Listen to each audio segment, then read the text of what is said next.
बिस्मिल्लाहिर्रहमानिर्रहीम।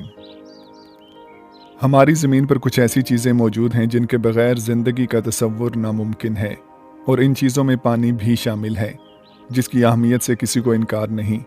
अगर ज़मीन से पानी का वजूद ख़त्म हो जाए तो कुर्रा अर्ज़ पर मौजूद तमाम जानदारों का ख़ात्मा हो जाएगा। रोज़े अव्वल से ही पानी इंसान की अव्वलीन तरजीहात में शामिल रहा है। अगर ज़माना कदीम पर नज़र डाली जाए तो इंसानी तहज़ीब व तमद्दुन के तमाम आसार पानी के ज़ख़ायर के करीब ही मिलते हैं। मौजूदा दौर जदीद में भी तमाम बड़ी इंसानी आबादियाँ पानी के नज़दीक ही कायम हैं, जिससे इस बात का शिद्दत से इदराक होता है कि पानी ही ज़िंदगी है। अगर खला से ज़मीन को देखा जाए तो हमें दो चीज़ें बहुत गालिब दिखाई देती हैं। नंबर 1 बड़े बड़े समंदर, नंबर 2 बड़े बड़े बादलों के झुंड, यानी दोनों ही पानी के सोर्सेज हैं। एक ख़ास निज़ाम जिसे वाटर साइकिल कहा जाता है के तहत ये बादल अपने पानी का एक बड़ा हिस्सा इन्हीं समंदरों से हासिल करते हैं और फिर पूरी दुनिया में इस पानी को बारिश की सूरत में बरसाकर ज़मीन पर पानी की तरसील को यकीनी बनाते हैं। ये बारिश किसी नेमत से कम नहीं, जिसके बायस मुर्दा और बंजर इलाकों में ज़िंदगी वापस लौट आती है। यही वजह है कि इन बादलों को अब्र रहमत यानी रहमत के बादल कहा जाता है, और इस एपिसोड में यही बादल मौजूए गुफ्तगू हैं।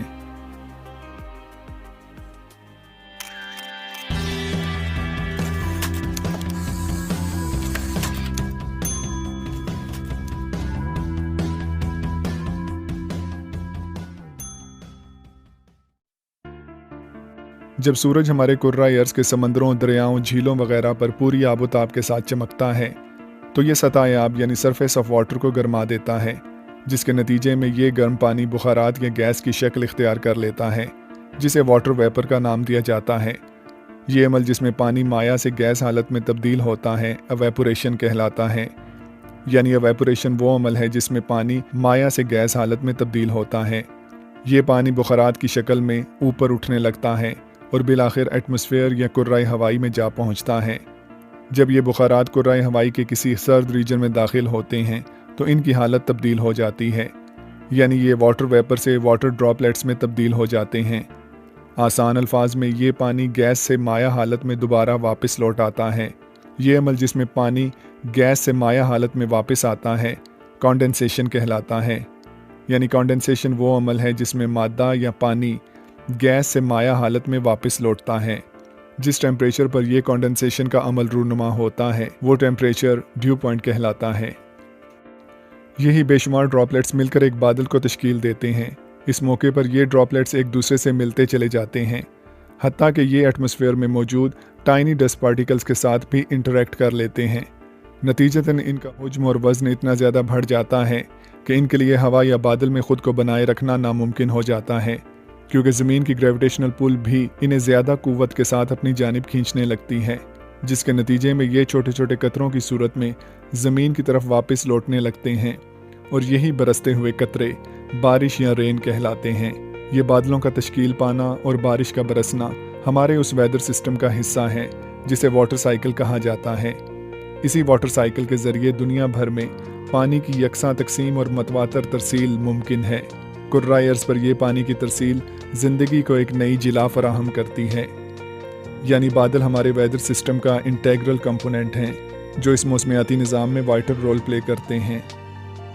बादलों के रंगों की बात की जाए तो ये हमें सफ़ेद रंग के अलावा कई दीगर रंगों में भी नज़र आते हैं, यानी रंगों के एतबार से भी इनकी कई अक़साम हैं। बादलों की रंगत एक बड़ा टॉपिक है।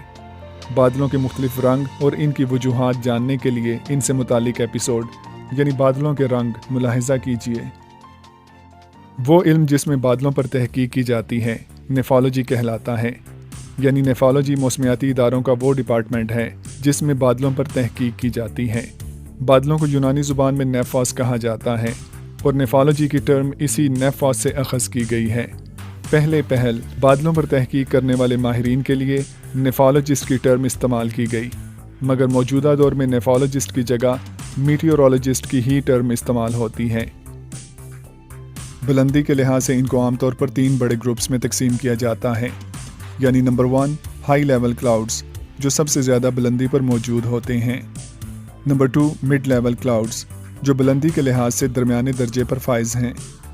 नंबर 3 लो लेवल क्लाउड्स जो सबसे निचली सतह यानी ज़मीन के करीब तरीन मौजूद होते हैं।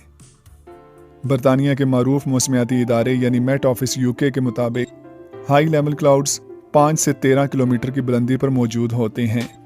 हाई लेवल क्लाउड्स को 3 बड़े ग्रुप्स में तकसीम किया जाता है: सीरोक्यूमुलस, साइरस, सीरोस्ट्रेटस।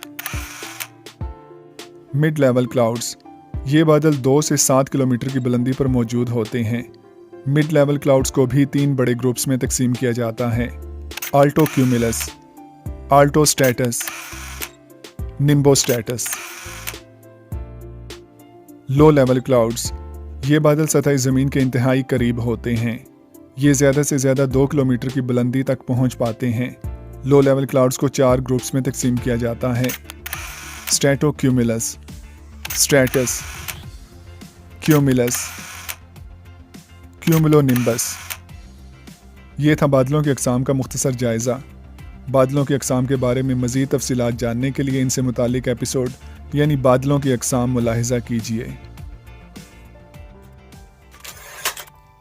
अगर आप इस तरह की मज़ीद वीडियोज़ मुलाहिज़ा करना चाहते हैं तो सब्सक्राइब करने के साथ साथ बेल आइकन को ज़रूर प्रेस करें ताकि नई आने वाली वीडियोज़ बर वक्त और बिला तातुल आप तक पहुँच सकें।